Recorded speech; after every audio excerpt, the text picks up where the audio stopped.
Réaliser un piquage en gueule de loup sur un tube acier.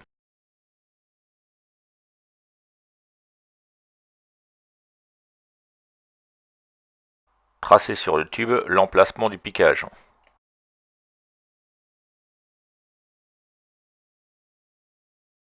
Dans ce premier cas, nous allons réaliser le percement avec un chalumeau. Pour faire un percement avec un chalumeau, il faut régler une flamme oxydante. Ici, j'ai une buse de 315 litres/heure avec un excès d'oxygène, ce qui va m'aider à percer le tube.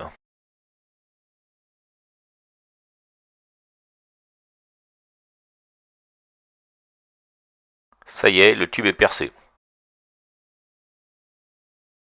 L'autre possibilité est de réaliser le percement avec une perceuse.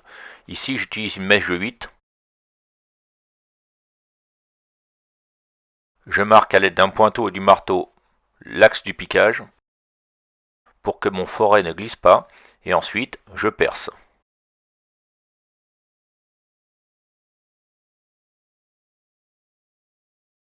Ça y est, le percement est fait.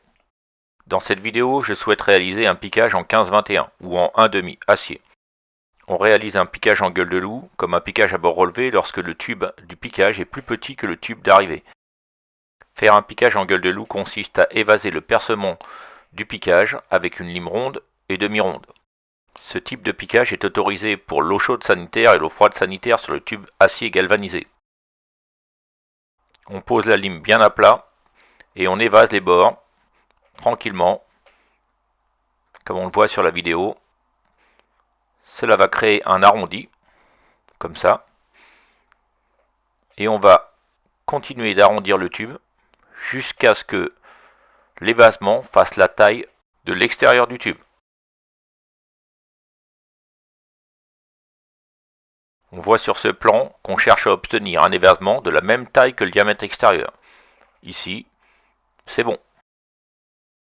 On doit normalement élargir le percement au diamètre intérieur du tube du piquage. Ici, ça devrait être 15 mm. On peut s'aider avec la broche de façon à relever les bords très très fins et ensuite les limer.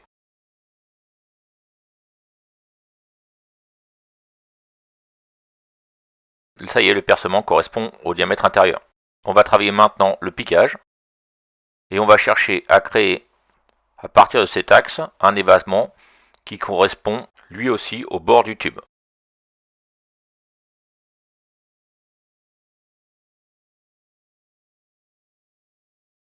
On place le tube du piquage dans un étau et on va évaser à partir de l'axe.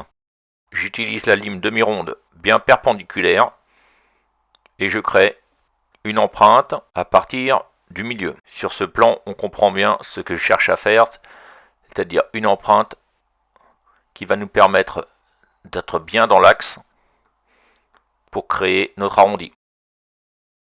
Une fois l'empreinte créée, j'utilise la lime ronde et on lime. Je reprends à nouveau la lime demi-ronde. Sur ce plan, on voit que l'empreinte est presque finie. Cependant, il faut bien aller jusqu'au bord. Donc on va faire la finition, toujours avec la lime demi-ronde, en marquant les extrémités.